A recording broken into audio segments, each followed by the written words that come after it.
लिए सुख, शांति, आनंद, प्रेम, पवित्रता देने के लिए परम पिता परमात्मा शिव बाबा का अवतरण सृष्टि पर हो चुका है। इसलिए कहते हैं ज्ञान सूर्य प्रगटा, अज्ञान अंधकार विनाश। श्लोक में गाते हैं असतो मां सद्गमय, तमसो मां ज्योतिर्गमय, मृत्योर्मा अमृतम गमय। तो बोले हे ज्योति आओ, जो हमारी आत्मा के अंदर जो ये तामस अंधकार है, ये विकारों का अंधकार है, इस अंधकार से हमें मुक्त करो और ज्ञान से हमारी ज्योति जगाओ। तो हम सबकी ज्योति जगाने के लिए परमात्मा शिव बाबा का अवतरण इस सृष्टि पर हो चुका है।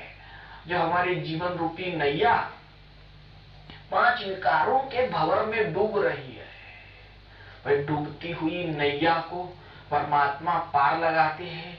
हमारे जीवन रूपी नैया के खेवैया परमात्मा है। हम सत्यनारायण की कथा में भी सुनते हैं कि जब नैया डूब रही थी तब परमात्मा एक वृद्ध तन में आए और डूबती हुई नैया को पार लगाए। तब परमात्मा अभी आए हुए हैं, जो हमारी ये जीवन रूपी नैया है इस कलयुग विषय सागर में डूब रही है, गोते खा रही है। इस डूबती हुई नैया को पार लगाने के लिए परमात्मा आए हैं खेवैया बन के। तो कहते भी है नैया मेरी पार लगा दो प्रभु। तो परमात्मा हम सबकी जीवन नैया पार लगाने के लिए, कलयुग से निकालने के लिए, सतयुग में ले जाने के लिए परमात्मा आए हैं। जो हमारी जीवन रूपी नैया ये कलयुग विषय सागर में फंस गई है, इन पांच विकारों के भंवर में गोते खा रही है। तो इन पांच विकारों के भंवरों से निकालकर सतयुग स्वर्ग में ले जाने के लिए परमात्मा आए हैं। जो हमारी जीवन रूपी नैया को क्षीर खंड में लेके जाने के लिए, सतयुग में, स्वर्ग में, वैकुंठ में ले जाने के लिए परमात्मा आए हुए हैं, हमारे जीवन रूपी नैया को पार लगाने के लिए। आज मनुष्य कांटों जैसे बन गए हैं, जैसे कांटे होते हैं वो चुभते रहते हैं। ऐसे मनुष्य एक दो को दुख देते हैं, एक दो को मारने के लिए अस्त्र शस्त्र, गोला बारूद, बम, मिसाइल साथ बनाते हैं एक दो को मारने के लिए। तो मनुष्य कांटों जैसे बन गए हैं।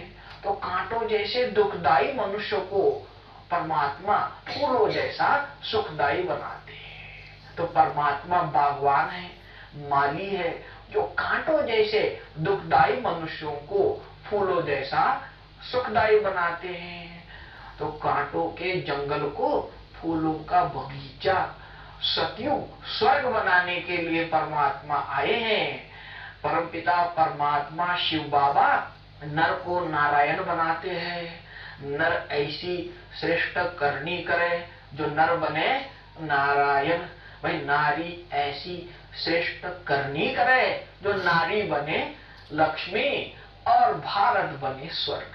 तो भाई हमारा भारत स्वर्ग था, हम सबके घर सोने के महल थे, जो आज झोंपड़े बन गए हैं। भाई झोंपड़ों को महल बनाते हैं, नर को नारायण, नारी को लक्ष्मी और भारत को स्वर्ग बनाते हैं। तो हमारा भारत स्वर्ग था, तो आज नरक बन गया है।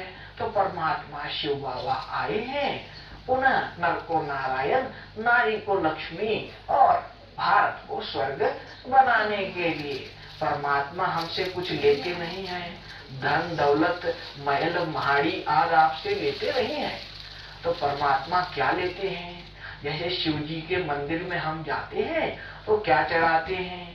जो अख के दतूरे के फूल चढ़ाते हैं, जहरीले फूल चढ़ाते हैं। तो परमात्मा के लिए कहते हैं कि भाई परमात्मा ने विष पिया, तो आपके पास जो विष है, जो विकार है, वो परमात्मा को दे दो।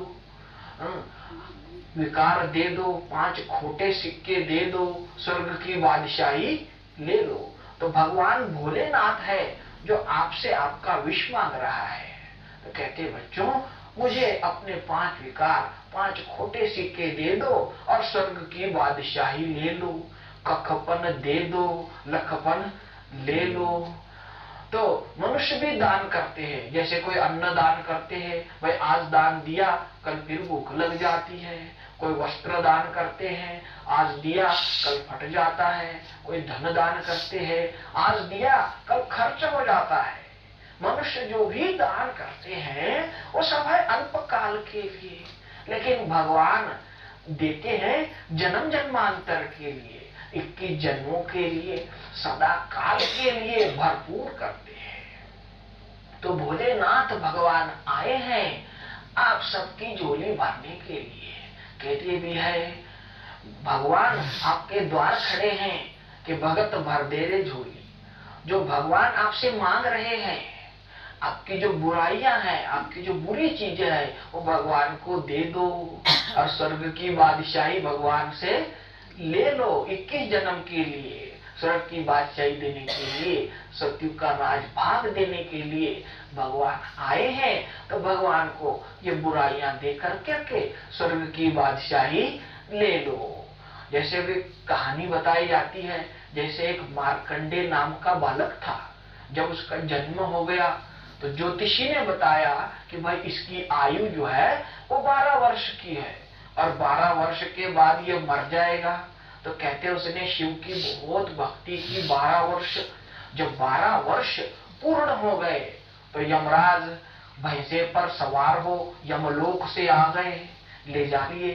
भाई यमराज ने मौत का फंदा डाल दिया तो मरता क्या नहीं करता, वो शिवलिंग को पकड़ लिया। कहता हे शिव बाबा, हे भोलेनाथ मेरे को बचाओ। तो शिव बाबा को पुकारने लगा। तो भोलेनाथ भगवान शिव बाबा परम धाम से भागे दौड़े आ गए और 12 के पीछे बिंदु होकर के बैठ गए।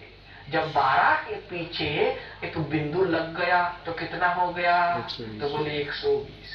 तो बोले 120 वर्ष उसकी आयु हो गई और यमराज को खाली हाथ वापस जाना पड़ा। तो शिव बाबा ने उसको काल के पंजे से छुड़ा लिया। तो शिव बाबा हम सबको काल के पंजे से छुड़ाने के लिए आए हैं, आत्मा का सच्चा ज्ञान दे रहे हैं कि तुम देह नहीं हो, आत्मा हो।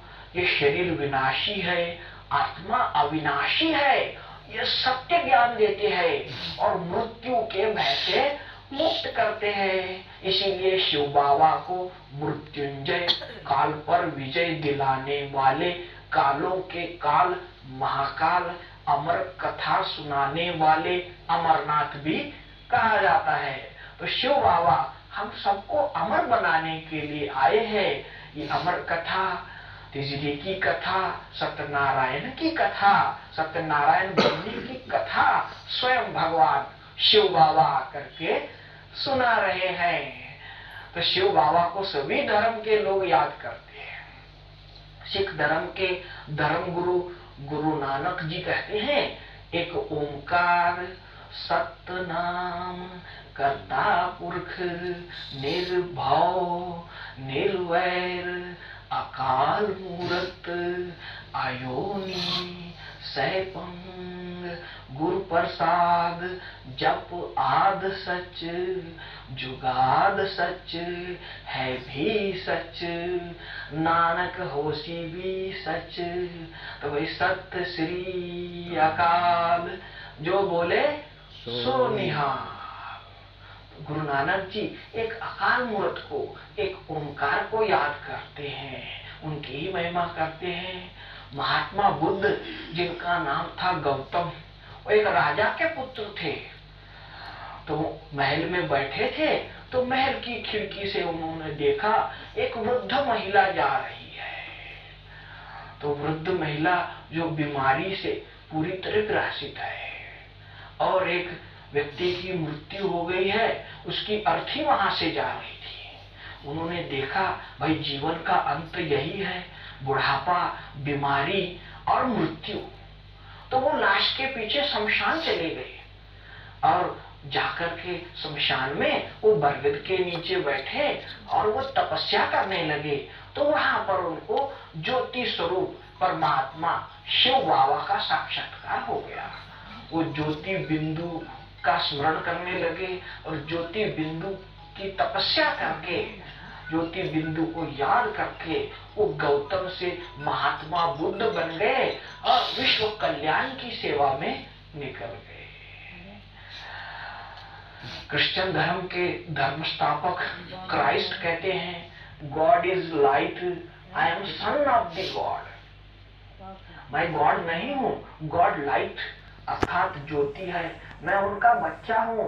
तो वो भी ज्योति स्वरूप का ही ध्यान करते हैं और चर्च में कैंडल्स जलाते हैं, तो भी निराकार परमात्मा ज्योति बिंदु शिव बाबा का ही ध्यान करते हैं। मक्का के अंदर संगे अस्वद नामक पत्थर रखा हुआ है, जिसको कहते हैं काबा का पवित्र पत्थर।